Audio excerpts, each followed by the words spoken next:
Sankara Water Solution for hot water problems. Contact 9399906356. నమస్కారం madam. నమస్తే madam, ప్రతి ఒక్కరు కూడా మాకు లక్ష్మీదేవి అనుగ్రహం కలగాలి, మాకు మంచిగా డబ్బు వచ్చినట్టుగా నిలబడాలి, ఈ రకంగా ఎంతసేపు లక్ష్మీదేవి లక్ష్మీదేవి అనే ఒక ఆలోచనలోనే ఉంటుంటారు. నిజంగానే డబ్బు లేనిది మనకు రోజు అనేది గడవదని చెప్పాలి. అయితే సరస్వతీదేవి కూడా ఇంపార్టెంటే కదా మేడం. అంటే చదువు లేనిదే ముందుకెళ్ళలేము, అలా అని చదువుకున్న వాళ్ళే గొప్ప వాళ్ళు అవుతారు, ధనవంతులు అవుతారు అని కూడా లేదు. అంటే ఇద్దరు ఇంపార్టెంటే. మనం ప్రత్యేకించి ఎక్కువగా లక్ష్మీదేవి అనుగ్రహం పొందితే బాగుంటుందా, సరస్వతీదేవి అనుగ్రహం పొందితే బాగుంటుందా? మంచి ప్రశ్న. వాస్తవానికి పరబ్రహ్మ స్వరూపం అంటే ఒకటే రూపం, ఒక జ్యోతి రూపం అని అంటారు. ఆ జ్యోతి, ఆ వెలుతురు రకరకాలుగా, రాముడని కృష్ణుడని, అంటే భక్తులకి అనుకూలంగా భగవంతుడు ఆయా రూపాల్లో వస్తుంటాయి. అలాగే పరబ్రహ్మ స్వరూపిణి అమ్మవారు ఆవిడే లక్ష్మి అన్నా, ఆవిడే సరస్వతి అన్నా, కామాక్షి అన్నా, పార్వతి అన్నా. కాకపోతే ఎందుకు ఆ రూపాల్లో వస్తారు అంటే, అలా అటువంటి రూపాలలో వస్తేనే మనకి కొంచెం అర్థమవుతుంది, లేకపోతే తను అనుగ్రహాన్ని ఆ రకంగా ఇస్తుందని. అందరూ ఒక్కటే. అయితే విద్య అనేటప్పటికీ ఈ విద్య వల్ల ఎన్ని లాభాలు ఉన్నాయి అంటే, పూర్వం అంటే చదువు మొదలు పెట్టక ముందు విద్యాభ్యాసం అన్నది చేస్తారు కదా. అది ఎందుకు చెయ్యాలి అంటే, కేవలం నా పిల్లలు బాగా చదివేసుకోవాలి, తద్వారా డబ్బులు సంపాదించుకోవాలి అన్నది కాదు. అసలు కారణం ఏమిటి అంటే, నేర్చుకున్న విద్య సంస్కారం నేర్పించాలి. అది ప్రథమంగా. అంటే మనం నేర్చుకున్న విద్య వల్ల మనకి సంస్కారం రావాలి. ఇంకొకటి ఏమిటి అంటే, ఈ విద్యను అందరికీ పంచిపెట్టగలగాలి. అంటే మన దగ్గర ఏ విద్య ఉంటుందో దాన్ని నలుగురికి పంచిపెట్టగలగాలి. లేదు అంటే మనం చదివిందే అవతల వాళ్ళకి కూడా పక్కన కూర్చోబెట్టి చెప్పలేం కదా, వాళ్ళకి అది అవసరం ఉంటుందో లేదో తెలియదు. ఇటువంటి ప్రశ్నలు కూడా వస్తాయి. అంటే దీని అర్థం, విద్య వల్ల నువ్వు ఏదైతే నేర్చుకున్నావో దాన్నైనా పంచిపెట్టు. ఒక 10 రూపాయలు ఉంటే 7 రూపాయలు మీకు ఇచ్చిస్తే 3 నా దగ్గర ఉంటుంది. విద్య అలా కాదు. నా దగ్గర ఉన్న విద్య మీకు మొత్తం ఇచ్చేసిన, మీ దగ్గర విద్య ఉంటుంది, నా దగ్గర విద్య ఉంటుంది. అవును, మీరు ఇంకొక 10 మందికి చెప్పినా వాళ్ళ దగ్గర విద్య ఉంటుంది, మీ దగ్గర ఉంటుంది, మళ్ళీ నా దగ్గర కూడా ఉంటుంది. అందుకని విద్య అన్నది చాలా అవసరం. అయితే విద్యాలక్ష్మి లేకపోతే సరస్వతి అనుగ్రహం ఉంటే, లక్ష్మీదేవి అనుగ్రహం ఉన్న దాన్ని మనము సక్రమంగా ఉపయోగించుకోవచ్చు. ఎందుకు అంటే, విద్య వల్ల జ్ఞానం వస్తుంది, బుద్ధి ప్రచోదనం వస్తుంది. బుద్ధి ఉందా లేదా అన్నది డబ్బుతో సంపాదనతో సంబంధం లేదు. కొంతమందికి కోట్లు ఉంటాయి, బుద్ధి లేకపోవచ్చు, సత్ప్రవర్తన లేకపోవచ్చు. ఆ 1 కోటి రూపాయలని ఏం చేసుకోవాలో తెలియకపోవచ్చు, దాన్ని సద్వినియోగం చేసుకోకపోవచ్చు. దాన్ని దుర్వినియోగం చేసుకుంటే మళ్ళీ పాపాలన్నీ లెక్కలోకి వస్తాయి. మనం లెక్క పెట్టాం, లెక్క పెట్టడానికి వేరే వాళ్ళు ఉన్నారు కదా, వాళ్ళందరూ లెక్కలు వేసేస్తారు. తీరా చూసి ఇంత డబ్బు ఇచ్చి అనుభవించరా అంటే లక్ష్మీదేవి దాంతో పాపాలు చేసుకుంటాం, అంతే కదా. కాబట్టి మన దగ్గర ఒకవేళ ఈ సంపద ఉంటే, అంటే మనం లక్ష్మి అంటే కేవలం డబ్బు రూపం కాదు, ఆవిడ మనకి ఉన్న లక్షణ శక్తి. ఏం లక్షణాలు ఉన్నాయి? నేను చక్కగా చూడగలుగుతున్నాను, నేను మాట్లాడగలుగుతున్నాను, నేను వినగలుగుతున్నాను, ఇవన్నీ లక్షణాలే. నా ప్రవర్తన, నా మనుగడ, నేను ఉదయం లేచిన దగ్గర నుంచి పడుకునేంత వరకు పనులు చేసే శక్తి, ఇవన్నీ నాలో ఉన్న లక్షణాలు. ఇవన్నీ లక్ష్మీదేవియే. ఎక్కువగా మనం లక్ష్మి అంటే డబ్బు చూస్తుంటాం, అని ఆ డబ్బైనా అమ్మ మనకి ఇచ్చిన తర్వాత దాన్ని ఎలా ఉపయోగిస్తున్నాం? అసలు డబ్బు అన్నది ధార్మికంగా వస్తుందా లేదా? ఇది ఇప్పుడు కలియుగంలో చాలా తక్కువ. అందరినీ మనం అలా నిందించలేము, కానీ పరిస్థితి ఇలా ఉన్నప్పుడు నేనెందుకు ధర్మబద్ధంగా సంపాదించాలి? అందుకే మన సనాతన ధర్మం ధర్మ అర్థ కామ మోక్ష, అక్కడ ఒక వరుస పెట్టారు. ఈ ధర్మము చివరికి ఉన్న మోక్షము, ఈ రెండు చాలా కష్టం. మధ్యలో ఉన్న కామము అలాగే అర్థము అంటే డబ్బు, ఈ రెండు చాలా తేలిక. మన మనసులో కోరికలు పుట్టకూడదని లేదుగా, ఎవరు మనకు వచ్చి నేర్పించరు, కోరికలు పుడుతూనే ఉంటాయి. అర్థము, డబ్బు ఏదో ఒక రకంగా సంపాదించుకోవచ్చు. అంటే ధర్మాన్ని పక్కన పెడితే ఏ రకంగా అయినా సంపాదించుకోవచ్చు, లేదు అన్నా కూడా ఎంతో కొంత సంపాదించుకోవచ్చు. కానీ ఈ ధర్మం, ఈ మోక్షం చివరికి చాలా కష్టం. ధర్మంతో ముడిపడి ఉండాలి అర్థం. 1 రూపాయి సంపాదించినా ధర్మంతో ఉండాలి, 1 రూపాయి ఖర్చు పెట్టినా ధర్మంతో ఉండాలి. అలాగే ధర్మంతో సంబంధం ఉండాలి కామం, అంటే మనసులో ఉన్న కోరికలు. నాకేదో కోరిక పుట్టింది కదా, అవతల వాళ్ళు ఏమైపోయినా పర్వాలేదు అని అనుకోకూడదుగా. అందుకని అది చెప్పారు, అవి నిత్యము మనం కోరుకుంటూ ఉంటాం. ధర్మార్థ కామ మోక్ష ఫలసిద్ధ్యర్థం అని అంటూ ఉంటారు. ఇలా లక్ష్మీదేవి ఉన్నా, సరస్వతీదేవి అనుగ్రహం ఉంటే లక్ష్మీ అనుగ్రహాన్ని సద్వినియోగం చేసుకోవచ్చు. లేకపోతే సరస్వతీదేవి అనుగ్రహం వల్ల లక్ష్మీదేవి అనుగ్రహాన్ని పొందవచ్చు. దీనికి సంబంధించి ఒక అద్భుతమైన సన్నివేశం గురించి మనం మాట్లాడుకుందాం. అంటే ఇది కథ కాదు, నిజంగా జరిగింది. అప్పట్లో భోజరాజు ఆయన ఆస్థానంలో ఎంతో మంది కవులు ఉండేవారు, అలాగే కాళిదాసు గారు. అయితే అప్పట్లో రాజుగారు అంటే కేవలం నేనేదో మహారాజుని దాన ధర్మాలని కాకుండా ఒక ఆస్థానము, పండితులు, వాళ్ళ పాండిత్యము ఇదంతా కనిపిస్తూ ఉండేది. అలా ధారానగరం అంటే ఇప్పుడు మనం ఉజ్జయిని అని అంటున్నాం కదా, ఉజ్జయిని మహాకాళి, అది ధారానగరం. అయితే అక్కడ ఆయన పరిపాలిస్తూ ఉండేవారు. అక్కడ కాళిదాస్ గారు, ఆయన మహానుభావుడు, అమ్మవారి యొక్క భక్తుడు, మనకి తెలుసు, ఎన్నో అద్భుతమైన కావ్యాలు ఇచ్చారు. ఆయన సరస్వతి సంపన్నులు, అంతే కదా, విద్య ఉంది. మహారాజు గారు అంటే ఆయన లక్ష్మీ సంపన్నుడు, ఆయనకి ఇంత పాండిత్యం రాదు. అయితే ఆయనకు ఒక రోజు మనసులో ఒక కోరిక పుట్టిందట. అదేంటి అంటే, నేను చచ్చిపోతే నా మీద ఎటువంటి పద్యం రాస్తారు, ఏది చెప్పండి చూద్దాం అన్నారట. అంటే ఆ భావన కూడా ఎవరైనా చేస్తారా, కానీ వాళ్ళు ఎదిరించలేకపోయారు అక్కడ ఉన్న వేరే పండితులు. సరే అండి, ఒక్కొక్కరు ఒక్కొక్కలాగా కవిత రాసిచ్చారు. భోజరాజు గారు చనిపోతే ఏమిటి ఒకటి రాస్తారు కదా, అలా. అయితే రాజుగారికి ఇవన్నీ బాగున్నాయి కానీ ఇంకా అద్భుతంగా ఉండాలి, అందుకే కాళిదాస్ గారిని అడిగారు. అయితే కాళిదాస్ గారికి అమ్మవారి అనుగ్రహంతో ఒక వరం ఉంది. ఏమిటి అంటే, ఆయన ఏది అంటే అది అయిపోతుంది, ఆయనకు ఆ శక్తి ఉంది. అలాగే అవతల వాళ్ళలో ఏముంది మనసులో అవన్నీ కూడా ఆయన గ్రహించగలుగుతారు. ఇవన్నీ కూడా ఆ కాళికాదేవి ఆయనకి ఇచ్చేసిన వరాలన్నమాట.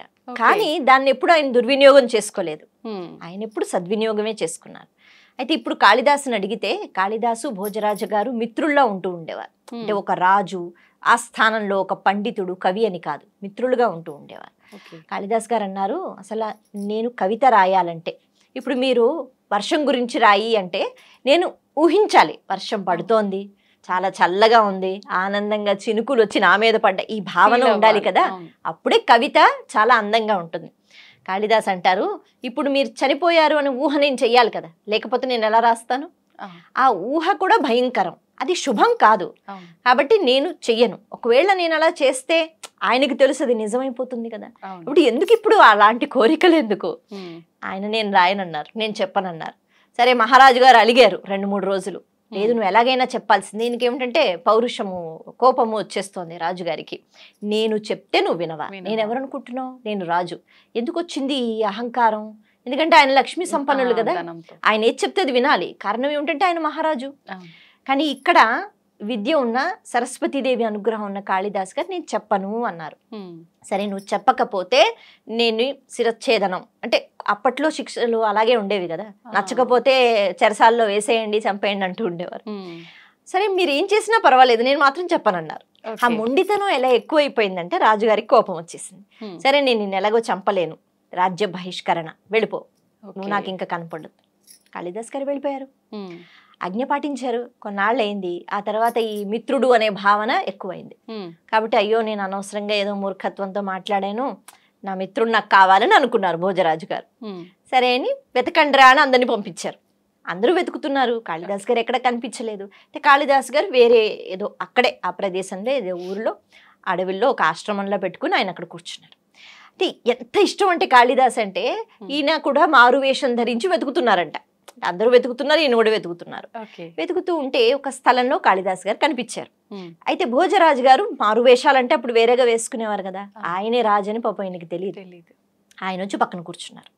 కూర్చుని అమ్మయ్య నా మిత్రుడు దొరికాడు అని కూర్చున్నారు. మరి అప్పుడైనా బుద్ధిగా ఉండవచ్చు కదా. కాళిదాస్ గారిని చూసిన వెంటనే ఏమిటి మీరు ఎవరు అని ఏదో అడిగారట. కాళిదాస్ గారు మీరెవరు అంటే నేను ధారానగరం నుంచి వస్తున్నాను అన్న వెంటనే, అవునా, రాజుగారు ఎలా ఉన్నారు, బాగున్నారా అని అడుగుతారు. ఎందుకు అంటే పాపం వీరు అక్కడికి వెళ్ళడానికి లేదుగా, రాజ్య బహిష్కరణ. అడిగిన వెంటనే అప్పుడు ఆయన అనుకుంటారట, అమ్మయ్య ఇప్పుడు మారువేషంలో ఉన్నాను కదా, ఇప్పుడైనా నేను పద్యం చెప్పించుకుంటాను అని చెప్పి, ఇంకెక్కడ మహారాజు, ఆయన పోయి 7 రోజులైంది అని అంటారు. అన్న వెంటనే కాళిదాస్ గారు విపరీతమైన బాధకి గురవుతారు. అవునా అంటే అవునవును అయిపోయింది, ఆయన చనిపోయారు, 7 రోజులు అవుతుంది, మీకు తెలీదా అంటే తెలీదు. అప్పుడు కాళిదాస్ గారు అనుకుంటారట, అయ్యో నేను చనిపోతే పద్యం అని ఆయన అడిగి చనిపోయారు కదా, ఇప్పుడు ఆయన కోరిక తీరుస్తాను అని చెప్పి ఆయన పద్యం చెప్పడం మొదలుపెట్టారు. అంటే ఆయన ఎక్కడో ఉంటారు కదా, ఆయన వింటారు అని ఒక ఆలోచనతో. నాకు చిన్న పద్యం చెప్పారు. ఆయన అన్నారు, నిరాధార ధార అంటే ధారా నగరానికి ఇప్పుడు నిరాధారం, ఆధారం లేదు. నిరాధార సరస్వతి, సరస్వతీదేవి అనుగ్రహం ఉండేది, ఎందుకంటే పాండిత్యం ఉండేది. ఇప్పుడు ఆధారం లేదు, ఎందుకంటే రాజుగారు లేరుగా. మళ్ళీ అంత ఆదరించిన వాళ్ళు ఎవరు ఉంటారు?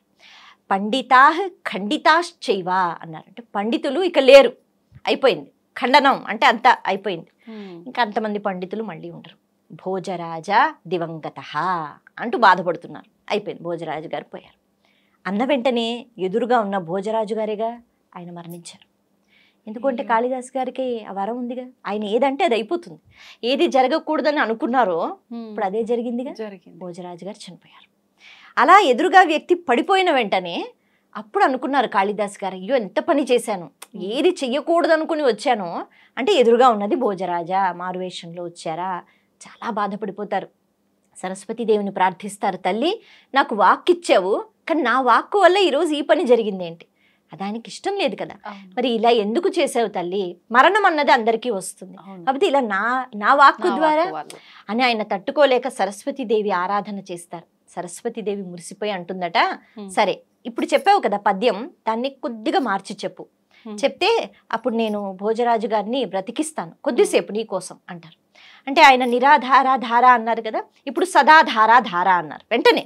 అంటే ఎప్పుడు ధారా నగరానికి చక్కగా అది ఎప్పుడు అందంగా ఉంటుంది.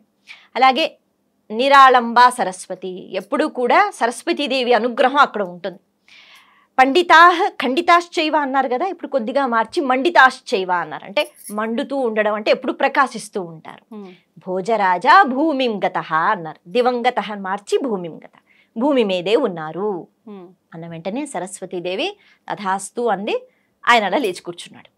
లేచి కూర్చుంటే అప్పుడు అమ్మ అంటుందట, విద్యకి దానితో పాటు వినయానికి, అంటే విద్య ఉండటంతో పాటు వినయం ఉండాలి. నా దగ్గర విద్య ఉంది కదా అని నేను నచ్చినట్టు ప్రవర్తిస్తే ఉండదు కదా. అలా ఉన్న వాళ్ళకి ఎప్పుడు జయమే. ఇప్పుడు ఎవరు గెలిచినట్టు? కాళిదాసే గెలిచారు, ఈ రాజుగారు గెలవలేదుగా. అప్పుడు రాజుగారు లేచి కూర్చుంటే అమ్మ అంటారట, మీరిద్దరూ ఒకరినొకరు విడిచిపెట్టి ఉండలేరు, అందుకని మీ ఇద్దరినీ కూడా నేను స్వీకరిస్తాను, నన్ను నాలో కలిపేసుకుంటాను, కాబట్టి మీకు కొంచెం సమయం ఇస్తున్నాను, ఈ సమయం మీరు ఏం మాట్లాడుకుంటారో మాట్లాడుకోండి, ఆ తర్వాత మిమ్మల్ని నేను నాలో ఐక్యం చేసుకుంటాను. అప్పుడు వాళ్ళిద్దరూ భోజరాజు గారు లేచి అనుకున్నారట, ఈ రాజ్యము భోగభాగ్యాలు ఇవి కాదు, విద్య, ఆ విద్యలో ఆ విద్యని అభ్యసిస్తున్నప్పుడు వచ్చిన ఆనందం ఇంకేదీ లేదు.